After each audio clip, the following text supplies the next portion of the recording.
You don't need to learn your business like a top person. And as you are venturing into a business, you need to understand you'll be meeting different types of people that will be coming to, especially phone accessories. Like you have a lot of people, you have different types of people, yeah, walking into your shop, and therefore it requires you to have a certain stance that can strike a balance between everyone that works within your shop.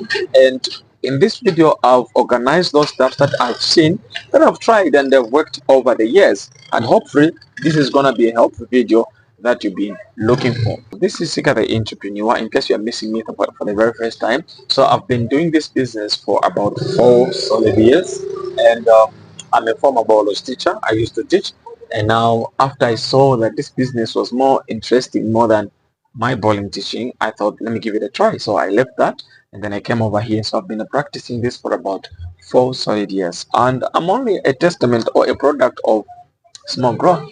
Like, I understand everything has to start small and it grows gradually. That's what I believe. And therefore, because I have seen growth over the past few years, that's why I stand here to give you the tips. Cain killed Abel, and then God told him to say, if you would have done what your brother did, I was going to bless you. So me, I'm a person who believes, if I see a brother doing something, I just have to do the same, then God is going to bless me. So there's no need for jealous. And that's why I give this information, so that if you find a chance, you can do the same, and you also see the growth that I've seen over the past few years. Right. So the first tip that I have seen that really works so well, number one, is create a good relationship with your suppliers. Create a good relationship with your suppliers. Guys, your business is dependent on those people that are giving you the items. That is the first thing that you need to understand. There are those people that are giving you items. So therefore, the best that you need to do is to create this good rapport with them. Talk to them nicely and let them trust you. You see, this is the first thing that you need to do as you are starting over. Why? Because there are so many other factors that will come in as you are running the business, which you need your suppliers to help you with. You don't really need to be moving every time, okay? You don't need to be moving every time. Maybe sometimes you just need to call a supplier to say, okay, fine, I need this and this and this and this. Put them on the bus, then I'll get them over. And they'll pack everything for you and they'll send them over to where you are, thereby reducing the transport costs. Okay, so this can only happen if at all you've created a good relationship with suppliers. It is very, very important. Okay, most of the times you become so arrogant. There are people that are very arrogant. I don't know why. Like, just because they are buying something, because they have money, they want to look like they are very big bosses. I have my suppliers in Tanzania. If I call them now, no matter how busy they are, they'll pick up that call. You see why? Because of the relationship that I've made together with them. So you can also do the same. Okay. So if at all right now someone wants to join in to start accessories, if that person comes through me, I talk to them myself. They'll give them the same respect they have given me. You see that? Why? Because I have created this good relationship with them. Okay, so that is the number one thing that you really need to have. The second thing is actually creating the good relationship with customers. Okay, so whatever goes around comes back around. So why are you buying those items? It's because there are people that needs to buy those things from you. Look at this. I'm just seated here today. I'm just here waiting for customers to walk in here. So if no one walks in here, what do you think will happen? Nothing will happen. You see, so that's why it is very, very important to create this good relationship with customers. Okay, I don't even know who's gonna come. I don't know if they are gonna come two, if there'll be 10, if no one will come at all. I don't know. And what happens if they don't come? Whatever I have in here, nothing is gonna happen to them. Just stay like that.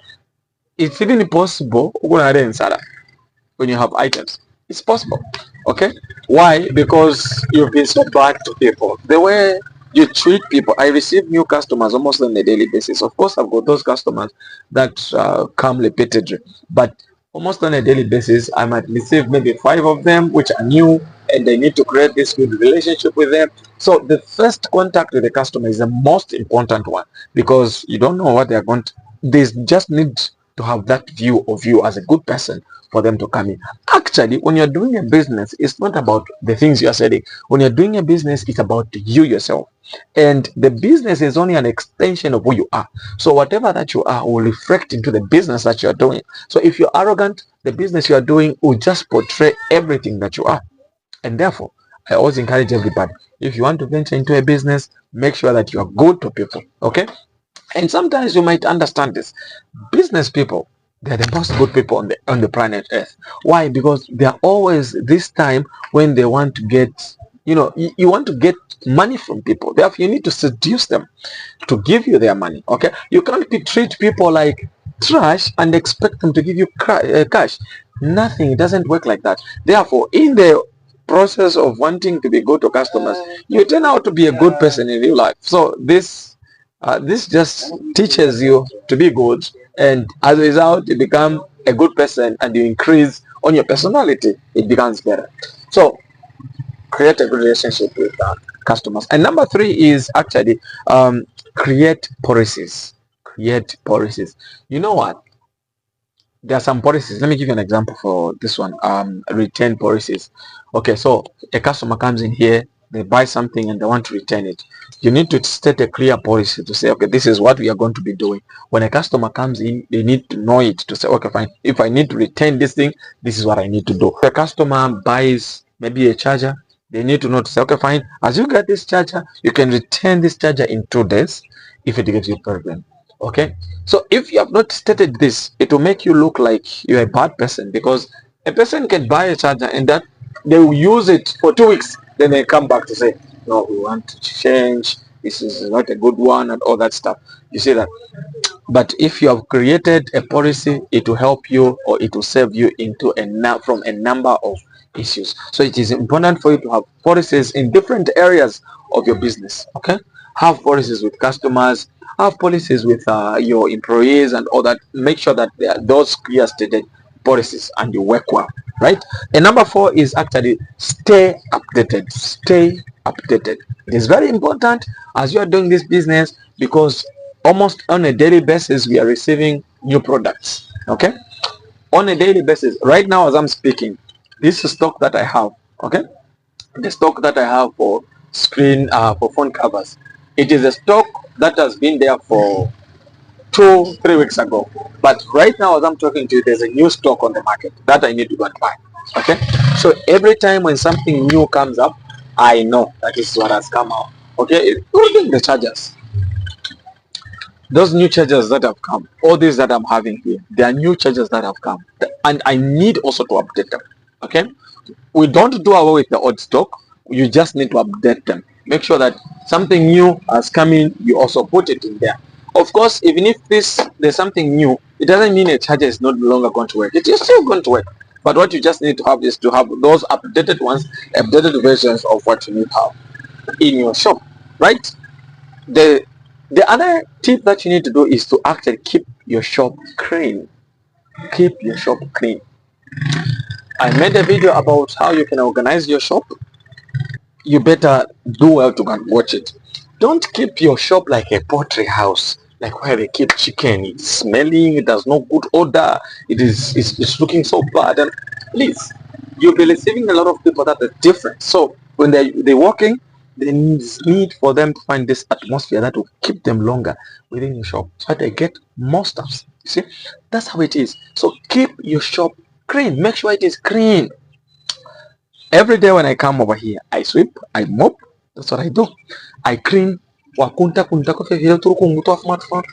what I do almost on a daily basis. So right now, like every day on a daily basis, I receive a lot of people that come and compliment my shop. They say it looks nice. I mean, right now, look at the way it is organized. Okay, very organized. It's looking nice.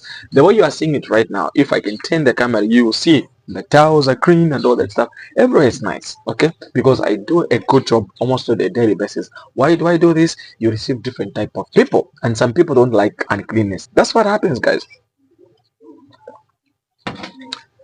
The other tip is keep your promise. Keep your promise. So when a customer comes into you, they are looking for something. Some of the times you might even learn your business using people's money. It is very much possible. But the only reason you can be able to attain this is when you actually keep your promise, your integrity. Okay.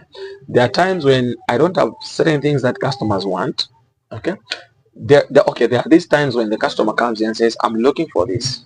And then maybe I'm not even aware that it is on the market already. I don't know. Then I'll tell them, okay, good. Give me the money. Come on this day, you come and correct it. Okay. So I'll make sure when they give me the money, I actually give them on time. Of course, when I do that, I'll get profits from that. Okay. So I'll make money from the money that is not mine. Making money on people's money. So it is very much possible.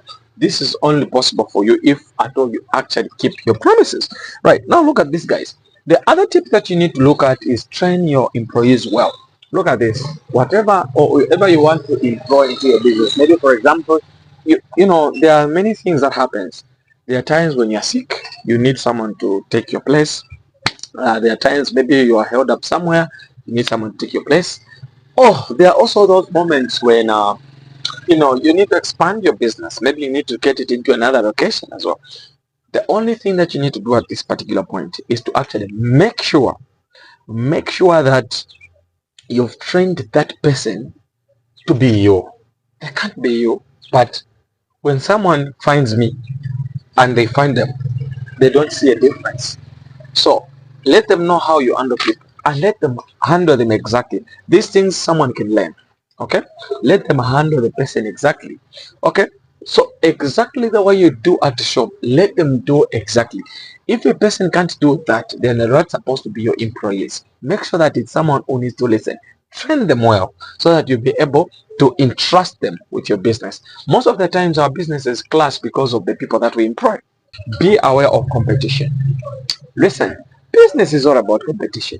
You can have your loved ones doing the same business, but you need to understand to say it's competition. There's a book I met, it was The Ego, something like The Ego in You, something like that.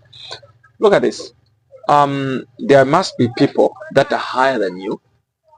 There must be people that you are with on the same level, and there must also be people that are lower than you. When you maintain this, it will be easy for you to grow.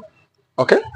Make sure that there are also those people you look at them, you say, I would like to be like them. I would like to be more than them. In an environment when there's no competition, there's no growth for you. There's no growth for you. So you need to be aware of competition. People are doing much better than you. You need to understand that. You need to look at the things that people are having that you don't have. Okay? You need to look at the prices they have and you compare with the prices that you have. That is the only way to move forward. Okay? If you stay static, you will never work like well. Okay? Um, Also, don't be quick to diversify. This is one thing that really costed me a lot. You know, I've been doing this business and I've seen that it has given me good returns. I can't complain. There's so much that it's been happening. But there's one problem that I had. I love doing more businesses at a go. I love that. I would love to invest into this at the same time. But I understood what I did was wrong because I diversified at a very early stage. Okay. Even those businesses where I diversified from, they're doing okay.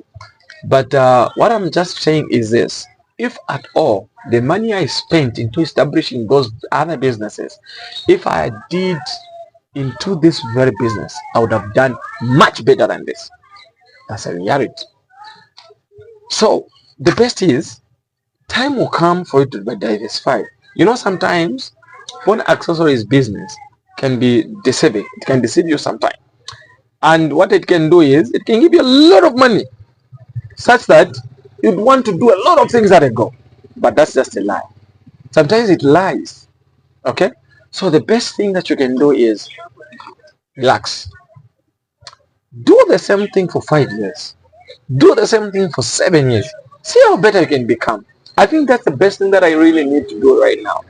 Is to just keep on this, keep on this, keep on this. Let's see how far it gets us. We are still recording videos. You see how best it's gonna be. So I realized I just don't need that. What I just need is just to work on this business more and more, more and more, more and more. That's about it, guys. So don't diversify so early. Relax, time will come. Right. Last but not the least is keeping your records. Keeping your records. It is important for you to understand how much you have sold today. You're right. It is important for you to write how much you have sold in 5 days, how much you have sold in a week, in a month, in a year. Right now, if you ask me how much you made the last year in sales, I should be able to give you the answer. If you ask me how much we made last month, I should be able to give you the answer. And also, keeping of the records, it will also show you, because the stock must also be recorded. There are moments when I just come here and say, okay, fine, we're taking stock today. We begin to count everything that is in the shop. I understand it's okay. On this date, I have this much stock. Okay. Then after some months, then I understand, okay, how much I do have, so that you'll be able to compare and contrast. We see how much how much stock we had last time, how much was it, and all that stuff. So that's what you need to do as well. You need to keep this record, okay? And then also on the side of customers, you also need to keep some records, to say, okay, especially if you've sold something very big like a phone, like a what, you need a record to say, okay, sure, to say, okay, this one bought this and this. So this is also very important in the line of your business. So guys, if you have reached to the end of this video, congratulations. See you soon.